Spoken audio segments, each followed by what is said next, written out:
من الشيطان الرجيم.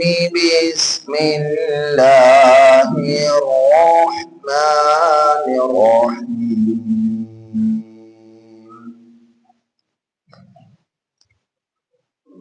لن ينال الله لحومها ولا دماؤها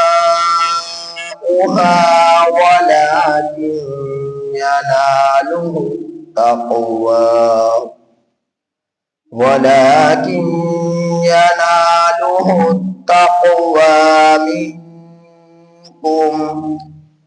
كذلك سخرها لكم لتكبروا الله على ما هداكم وبشر المحسنين. إن الله يدافع عن الذين آمنوا. إن الله لا يحب كل خوان کفور. سورہ حج کی آیت نمبر 37 تا 38 آپ حضرات کے سامنے تلاوت ہوئی. ان آیات کریمہ کا ترجمہ یہ ہے: لن ینال اللہ، ہرگز نہیں پہنچتا اللہ کو، لحومها، ان کا گوشت، ولا دماؤها، اور نہ ہی ان کا خون، ولیکن ینالہ التقوی منکم، اور لیکن اللہ کو پہنچتا ہے تمہارا تقوی.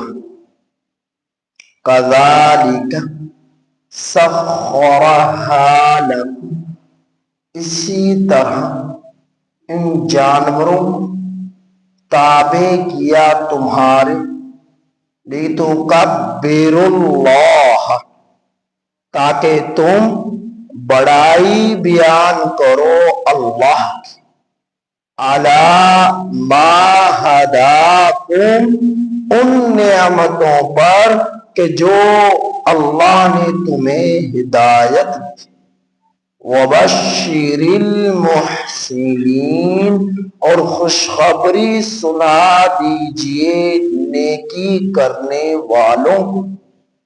ان اللہ، بے شک اللہ تعالی، یدافع، دفاع کرے گا، عن الذین، ان لوگوں کی طرف سے، آمنو، جو ایمان لائے. ان اللہ، بے شک اللہ تعالی، لا یحب، پسند نہیں کرتا، محبت نہیں کرتا، کل، ہر، خوان، خیانت کرنے والے، کفور، ناشکری کرنے والے کو.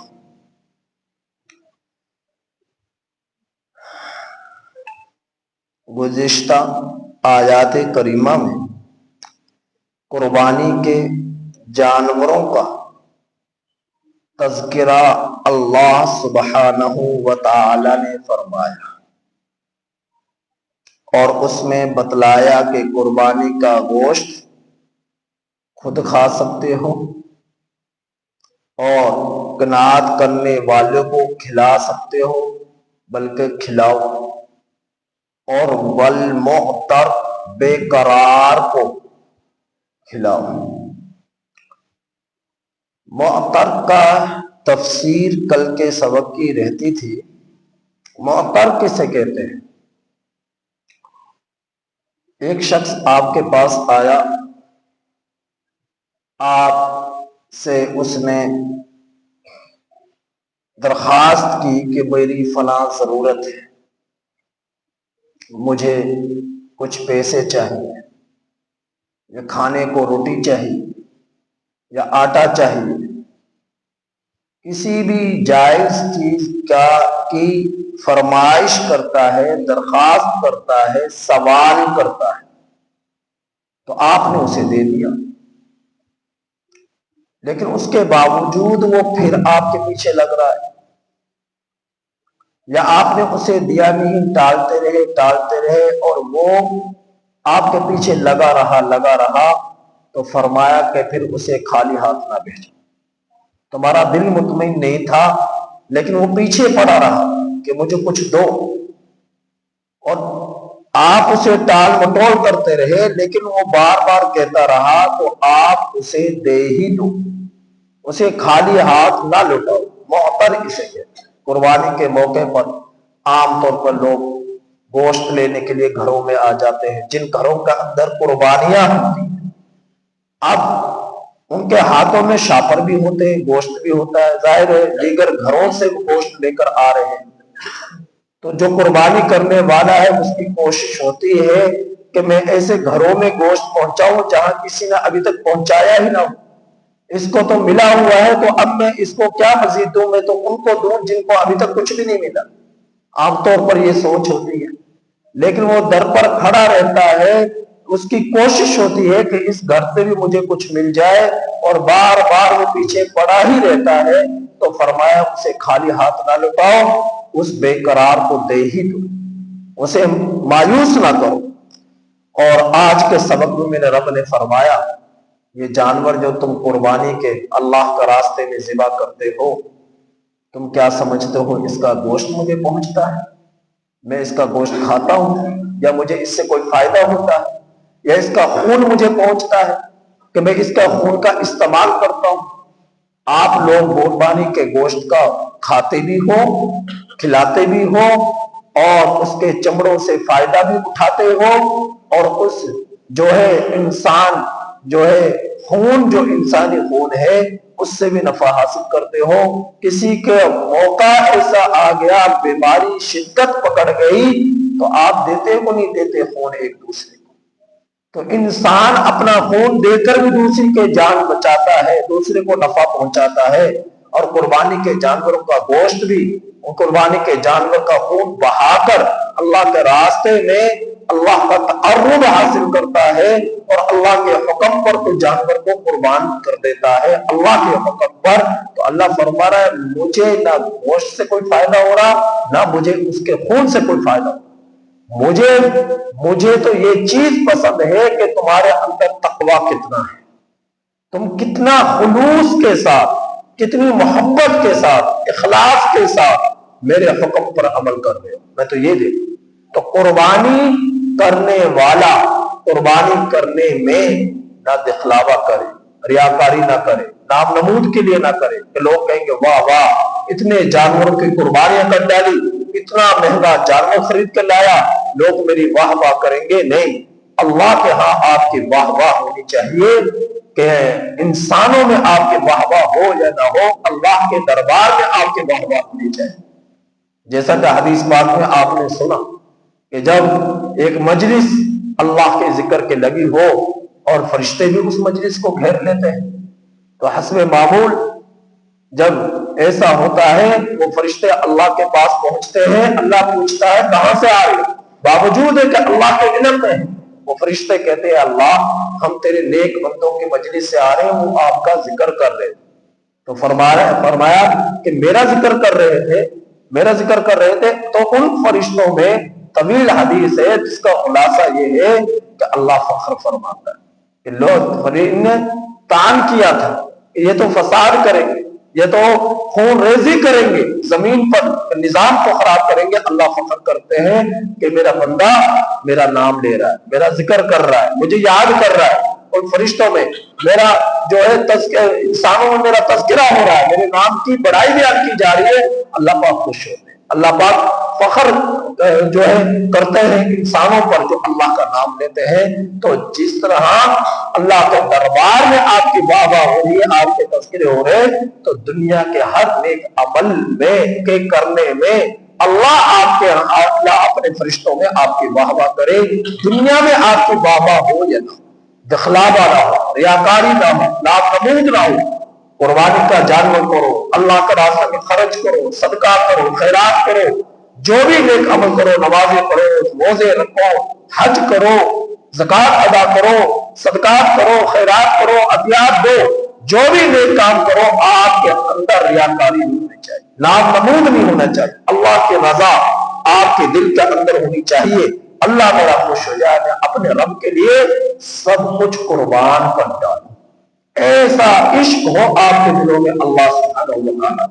اس تقوی کو اللہ پسند کرتا ہے، اس خلوص کو اللہ پسند کرتا ہے. جس طرح حضرت سیدنا ابوبکر صدیق رضی اللہ عنہ کا خلوص تھا، کیا چندے کا آرڈر دیا، تبلیغ اور حکم فرمایا، تو اپنے گھر کا، اپنی دیواروں پر، اپنے فرشوں پر ہاتھ پھیر کر کے دیکھ رہے کوئی سوئی تک تو نہیں رہے گی کہ میرا نبی مجھ سے راضی ہو جائے گا، میرا اللہ مجھ سے راضی ہو جائے گا. اللہ کی محبت میں وہ یہ سب کچھ کرنے والے تھے، اور لوگوں کے لیے نہیں کرنے والے تھے کہ لوگ میری واہ واہ کریں گے. تو اللہ کی رضا کے لیے ہو.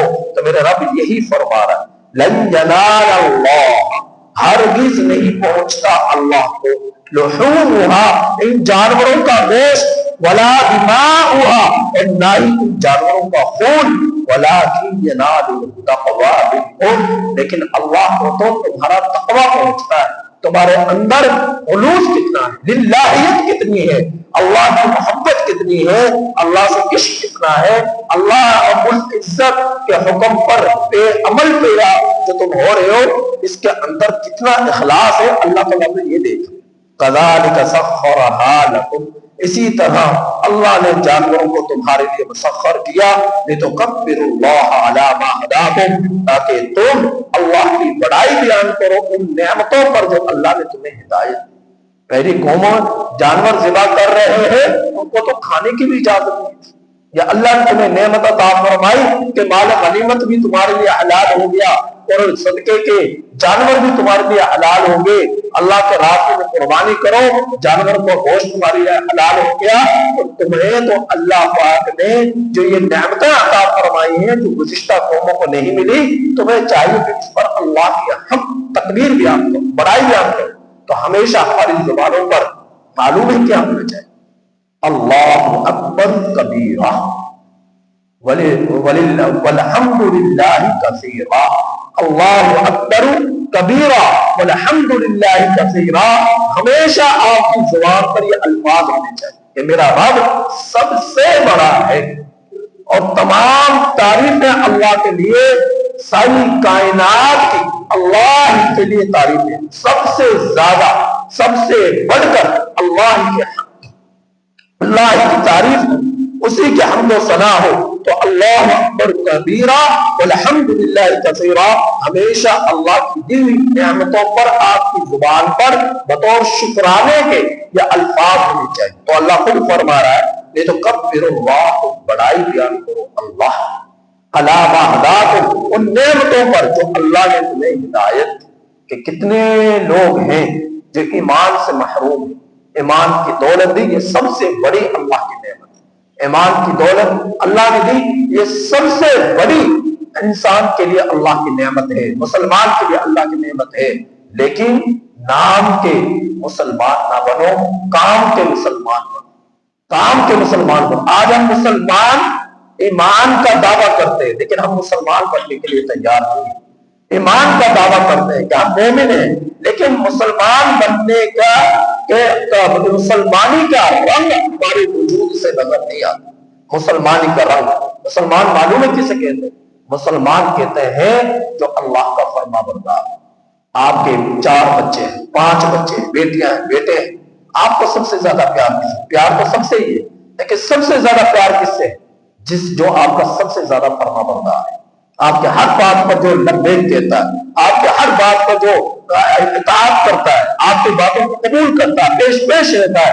میرا ابا جان کو تکلیف نہ پہنچ جائے، میری امی جان کی دل آزاری نہ ہو جائے، آپ کے قدموں میں ہر وقت بیٹھا رہتا ہے، آپ کو وقت دیتا ہے، آپ کے پاس بیٹھتا ہے، آپ کو بات کرے آپ کی بات کو قبول کرتا ہے، تنقید نہیں کرتا، بات کا انکار نہیں کرتا، لان تان نہیں کرتا، آپ کے سامنے جو ہے اونچی آواز سے نہیں بولتا، تکبر نہیں کرتا، اپنے باپ کو بات سمجھ کر اولاد کا جو مقام ہے، اولاد کی جو ذمہ داری ہے اس کو نبھاتا ہے، تو سارے بچے سے سب سے زیادہ پیار آپ کو اس بیٹے سے ہوگا، اس بیٹی سے ہوگا۔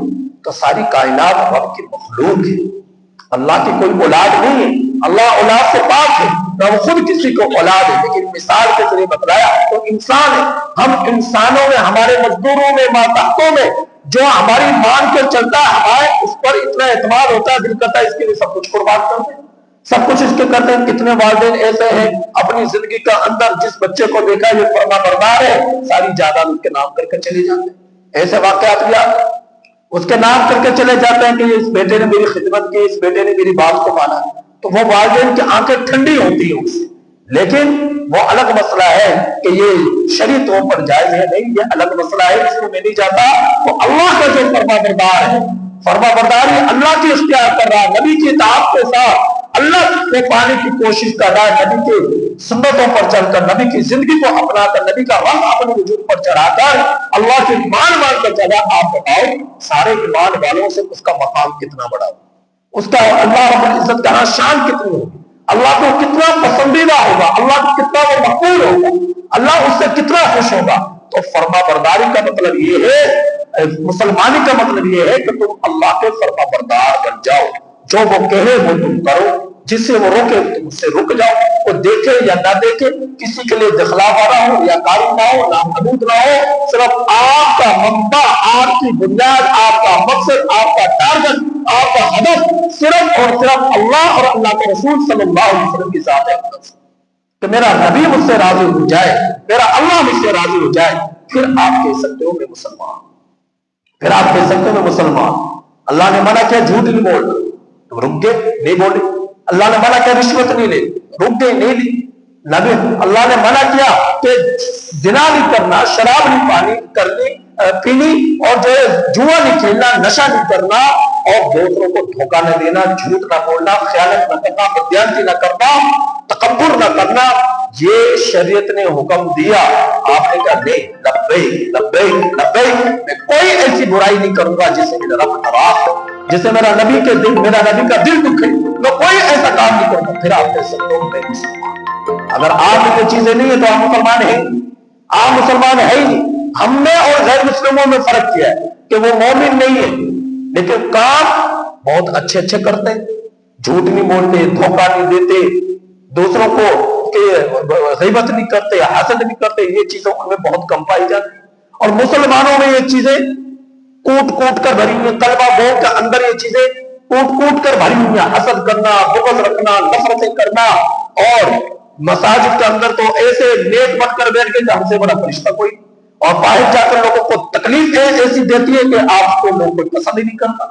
تو اللہ رب العزت ایک حدیث میں آتا ہے کہ جب لوگوں کی ایک جماعت مرنے والے کی تعریف کر دے تو اللہ اسی بنا پر اس کی بخشش کر دیتے کہ لوگ اس سے راضی، لوگ اس سے خوش تھے۔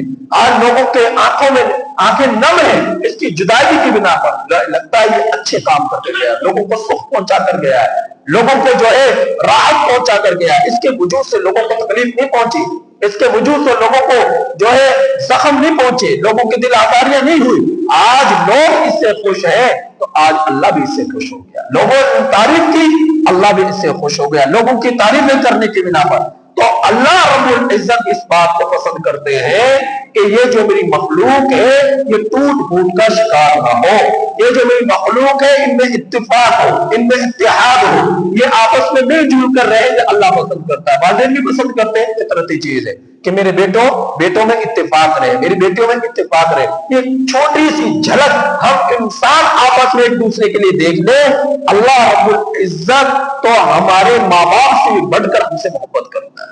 اس نے ہمیں پیدا کیا ہے، اس نے ہمیں بنایا ہے، ہمیں روح کو پھونکا ہے، ہمیں وجود دیا ہے، کتنی چیزیں بغیر مانگے ہمیں اس نے دی، ہم نے مانگی تھی، ہمیں معلوم تھا کہ مجھے دو آنکھیں لگیں گی تو میں حسین لگوں گا، مجھے زبان کی بھی ضرورت پڑے گی، مجھے کانوں کی بھی ضرورت پڑے گی، مجھے دل کی بھی ضرورت پڑے گی، مجھے ایک اچھے خوبصورت حسین چہرے کی بھی ضرورت پڑے گی، وجود کی بھی ضرورت پڑے گی، کھانے کی بھی ضرورت پڑے گی، رہنے کے لیے مکان کی بھی ضرورت پڑے گی.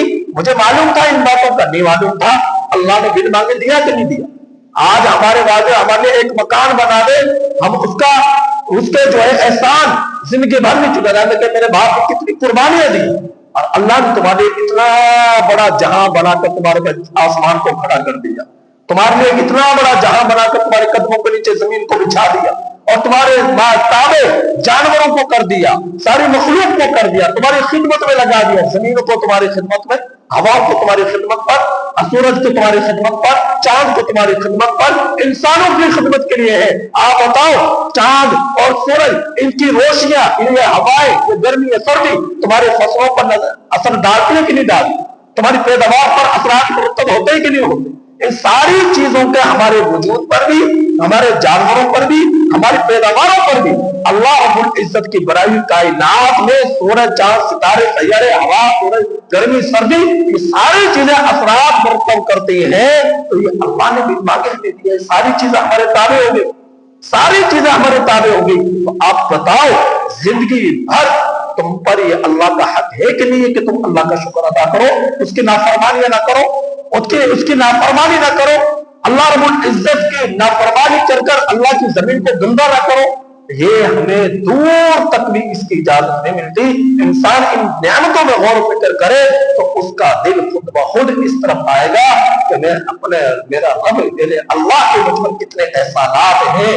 کیا مجھے تو چاہیے کہ میں ہر وقت سجدے میں پڑا رہوں، مجھے تو چاہیے میں ہر وقت مساجد میں رہوں، مجھے تو چاہیے ہر وقت میری زبان پر قرآن پاک کی تلاوتیں رہے، مجھے تو چاہیے کہ ہر وقت میں اپنے نبی کے جو ہے زندگی کے مطابق زندگی کے بنانے کی فکر میں ہی میں لگا رہوں.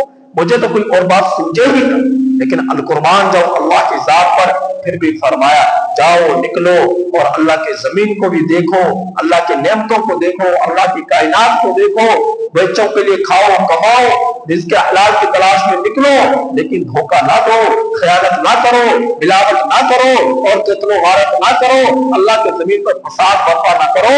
اللہ نے ان چیزوں سے منع کیا. کون؟ اللہ نے منع نہیں کیا تم بڑے بڑے گھر بنا لو، تم زمینیں بنا لو، تو امیر بن جاؤ. اللہ نے ان چیز سے منع نہیں کیا. بس فرمایا شریعت کے حدود میں رہ کر ان چیزوں کو حاصل کرو. شریعت کے حدود، اور ان کو مقصد نہ بناؤ. مقصد ہے اللہ کی ذات. ان کو مقصد ہے کہ یہ چیزیں آڑے آ کر تمہیں اللہ سے دور نہ کر دے، تمہارے خالق سے دور نہ کر دے. تو فرمایا کہ بڑائی بیان کرو ان نعمتوں پر جن کی طرف اللہ نے تمہاری رہنمائی فرمائی. پھر فرمایا وبشر المحسنین، نیکی کرنے والوں کو خوشخبری دے دیجیے، نیکی کرنے والوں کو خوشخبری دے دیجیے کہ اللہ نے تمہارے بہت کچھ تیار رکھا.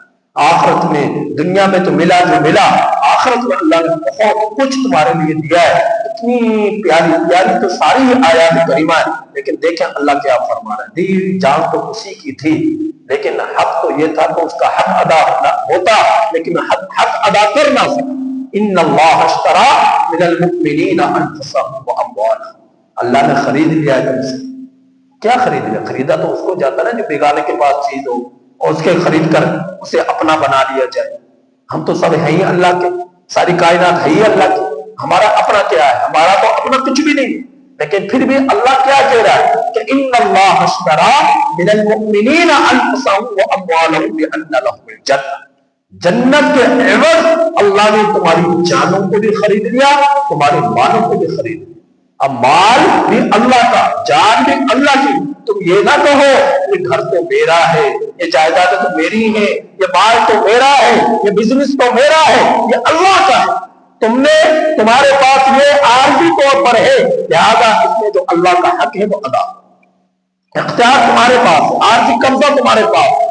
پھر یہ قبضے منتقل ہوتے چلے جائیں گے یہاں تک کہ ساری کائنات سے قبضے چھوٹ جائیں گے، اور پھر یہ ساری کائنات پر اللہ کا حکم لاگو ہوگا، تہز نہز ہو جائے گا سارا نظام. اللہ جو چاہے اپنے ملکیت میں کر لے، اللہ سے کون ہے پوچھنے والا. لیکن اللہ فرما رہا ہے کہ میں نے خرید لیا ہے تم سے، تمہاری جانوں کے بدلے، تمہارے مالوں کے بدلے، جنت مال کو، تمہاری جان کو جنت کے بدلے خرید لیا.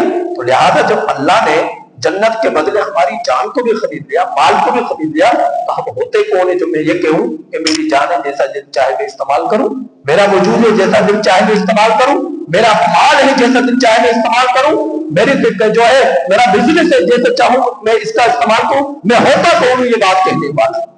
اللہ رب العزت ہونا تو یہ چاہیے تھا، اللہ پاک یہ ہم سے ہمیں کسی بھی چیز کی اجازت نہ دیتا، ہمیں صرف یہی حکم ہوتا بس ہر وقت مسجد میں رہو، ہر وقت سجدے میں رہو، ہر وقت رکوع میں رہو، ہر وقت قیام میں رہو۔ اور یہی مقصد تھا آیت کا، وما خلقت الجن والانس الا لیعبدون، کہ تمہیں اپنی عبادت کے لیے پیدا کیا۔ عبادت کیا ہے؟ اللہ کی بندگی میں لگ جاؤ اور کوئی کام تمہیں سوچے ہی نہ، ہر وقت اللہ کی عبادت ہو۔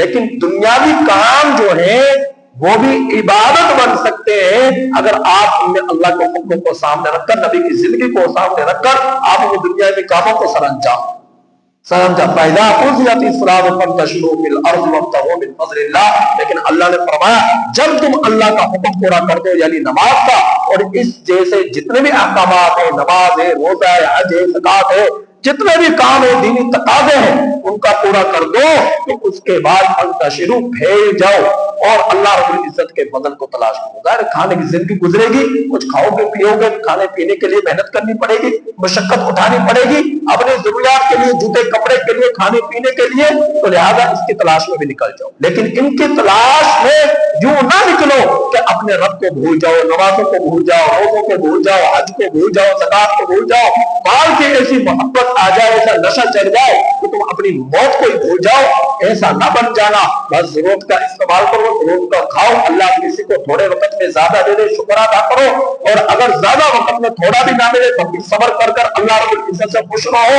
ہمیشہ آپ کے زبان پر اللہ کا حمد و ثنا رہے، اللہ اس بات کو پسند کرتا ہے۔ فرمایا تھا اگر تم ایسے بن گئے پکے مومن، جب یہ کام کرو گے تو پکے مومن بن گئے، اللہ کے مان کر زندگی گزار رہے ہو، تو پھر یدافع، اللہ تمہارا دفاع کرے گا، تمہارے ایمان کا، تمہارے اعمال کا، تمہارے دشمنوں سے تمہارا دفاع کرے گا، شیطان سے تمہارا دفاع کرے گا، یہودیوں سے، نصرانیوں سے، ان بدبختوں سے جو اسلام کو، مسلمانوں کو مٹانے کی کوشش میں ہے، قرآن کو، حدیث کو مٹانے کی کوشش میں ہے، اللہ ان سب دشمنوں سے تمہاری حفاظت کرے گا، اور سب سے بڑا دشمن تمہارا شیطان ہے، اور یہ سارے دین کے دشمن اس کے چیلے ہیں۔ اللہ ان سب دشمنوں سے تمہارا دفاع کرے گا جب تم پکے مومن ہو جاؤ گے۔ اور یاد رکھو ان اللہ لا يحب كل خوار کفور، اللہ تعالیٰ خیانت کرنے والے کو، ناشکری کرنے والے سے محبت نہیں کرتا، پسند نہیں کرتا۔ اللہ کی یہ جان دی ہوئی کہ اللہ کی طرف سے امانت ہے، اس میں خیانت نہ کرو۔ وجود میں غور کرو، اس میں خیانت نہ۔ خیانت کیا ہے؟ اس کا غلط استعمال کرنا شروع کر دیں۔ ناشکری کیا ہے؟ اللہ کی اتنی نعمتیں ہیں، تیرا وجود سب سے بڑی نعمت ہے، ایمان سب سے بڑی نعمت ہے، لیکن تو اس کی قدر ہی نہ کرے۔ اور اسی طرح دیگر اللہ کی نعمتیں جتنی بھی ہیں، تو اللہ کے رسول صلی اللہ علیہ وسلم نے فرمایا کہ اللہ پاک ایسا شخص مومن ہو ہی نہیں سکتا جس میں دو چیزیں، نمبر ایک جھوٹ، نمبر ایک جھوٹ، جو جھوٹ بولتا ہے وہ مومن نہیں ہو سکتا، نمبر دو خیانت، جو خیانت کرتا ہے وہ بھی مومن نہیں ہو سکتا۔ آج ہماری سیاست، آج ہمارے کاروبار، آج ہمارے لین دین کے معاملات، آج ہماری ساری معیشت کا دار و مدار جھوٹ اور خیانت پر ہے۔ آپ دیکھیں گے نیچے سے لے کر اوپر تک تمام طبقوں میں خیانت عام ہے، نیچے سے لے کر اوپر تک تمام طبقوں میں جھوٹ عام ہے۔ تو گناہ کو گناہ ہی نہیں سمجھتے، جھوٹ بول جا رہا ہے، قدم قدم پر جھوٹ بولا جا رہا ہے۔ اولاد والد سے جھوٹ بول رہے، والد اولاد سے جھوٹ بول رہے، بھائی بہنوں سے جھوٹ بول رہے، بہنیں بھائیوں سے جھوٹ بولی، اور کارو بزنس مین اپنے ماتاؤں سے جھوٹ بول رہا، ماتات بزنس مین سے جھوٹ بول رہے، ایک دوسرے کے ساتھ خیانتیں، ایک دوسرے کے ساتھ بدجانتیاں، اور سیاست کرتے ہیں سچ دکھلا کر۔ جب سیاست کے مقصد میں جب منصب اقتدار پر قائم ہو جاتے ہیں تو رویے بدل جاتے ہیں، رنگ بدل جاتے ہیں، اور پھر جو ہے انداز بدل جاتا ہے، اور پھر جو وہ من میں آتے وہ کرتے ہیں۔ تو کہاں گئے وہ وعدے، وہ سچائی کے وعدے جو تم لوگوں سے ووٹ لے کر حاصل کرتے رہے، اور بعد میں تمہارا انداز ہی کچھ اور ہو گیا، اور تم نے سمجھا کہ اقتدار ہمیشہ ہمارے پاس رہے گا۔ تو فرمایا کہ خیانت کرنے والا، جھوٹ بولنے والا، یہ مومن نہیں ہو سکتے، یہ مومن نہیں ہو سکتے۔ مومن کون ہے؟ جو سچ بولنے والا، جو خیانت سے بچنے والا ہو، دیانتدار ہو، خائن نہ ہو، تو یہ ہے پکے مومن۔ تو آپ اپنے آپ کو درست کرنے کی کوشش کریں، کسی کو دوست دینا کیا، دوست تو وہ دے گا نا جس کے اپنے اندر خوبیاں ہی خوبیاں ہو۔ آپ اپنے گریبان میں جھانک کر دیکھیں، آپ کے اپنے اندر ہی ایک سمندر ہوگا برائیوں کا، تو دوسرے کی طرف انگلی کیا اٹھانا؟ آپ اپنے آپ کو بدلنے کی کوشش کریں. جب ہر شخص نیچے سے اوپر تک اپنے آپ کو بدلنے کی کوشش کرے گا، اللہ کے فضل سے سارا معاشرہ ٹھیک ہو جائے گا. لیکن جب تک یہ نظریں رہیں گی کہ فلاں ٹھیک ہو جائے، فلاں ٹھیک ہو جائے، فلاں ٹھیک ہو جائے، کبھی بھی ٹھیک نہیں ہوگا. کیونکہ تو نے اپنے آپ کو تو ٹھیک کیا نہیں، دوسروں سے کیا توقع رکھتا ہے؟ تو سب سے پہلے اپنے آپ سے ابتدا کرے. اللہ کے فضل سے ساری کائنات کے لوگوں کو اللہ ٹھیک کر دے گا اور معاشرہ ٹھیک ہوتا چلا جائے گا. اللہ کے رسول صلی اللہ علیہ وسلم جب مکہ مکرمہ میں تشریف لائے، یعنی دنیا میں تشریف لائے، اکیلے تھے. یہودی، نصرانی، سائبی، مجوسی، یہ سارے کے سارے 5 مذاہب چاروں طرف سے مدینہ کو، مکہ کو گھیرا ہوا تھا. ان سارے لوگوں نے، مومن تو کوئی تھا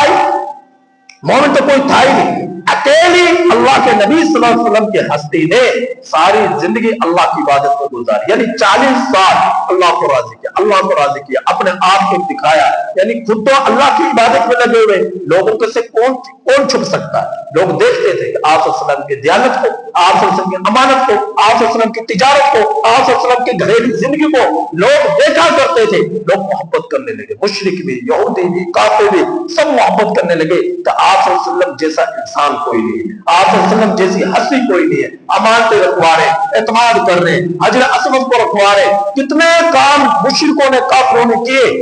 جب آپ صلی اللہ علیہ وسلم پر نبوت کا جو ہے قرآن کا نزول شروع ہوا اور پھر دعوت تبلیغ کا کام شروع کیا، اب وہاں تک تو محبت ہی، جب تک اپنے آپ عبادت کر رہے، کسی کا دین کی دعوت نہیں دے رہے، مشرکوں کو شرک سے نہیں روک رہے، کافروں کو کفر سے نہیں روک رہے، اس وقت تک تو سب محبت کرتے تھے. لیکن جب لوگوں کو دعوت دینا شروع کی، اب لوگ نفرت کرنے لگے. اب آپ صلی اللہ علیہ وسلم کو برا بھلا کہنے لگے، ساحر کہنے لگے، مجنون کہنے لگے، دیوانہ کہنے لگے. کیا کچھ نبی کریم صلی اللہ علیہ وسلم کو نہیں کہا، لیکن یہ بھی کہا کرتے تھے کہ ہم مانتے ہیں. یہودی کہا کرتے ہیں ہم مانتے ہیں کہ سچے ہیں، بس ہمیں ایک آگ لگی ہوئی، ایک حسد کی آگ کہ یہ اسماعیلی نسل سے کیوں آئے، اسماعیل بنی اسرائیل میں سے کیوں نہیں آئے، اسماعیلی نسل سے کیوں آئے، مکہ میں کیوں آئے، اور جو ہے یہودیوں کی جو ہے سرزمین پر کیوں نہیں آئے. اب ان کو تو یہ امیدیں لگی ہوئی تھی، انتظار تو سبھی کر رہے تھے. تورات میں بھی آپ صلی اللہ علیہ وسلم کی پیشن گوئیاں ہیں، زبور میں بھی ہے، انجیل میں بھی ہے، پڑھا کرتے تھے، اپنے لوگوں کو بتلایا کرتے تھے، ان کو علماء ان کے راہب. لیکن پھر قبول کیوں نہیں کیا؟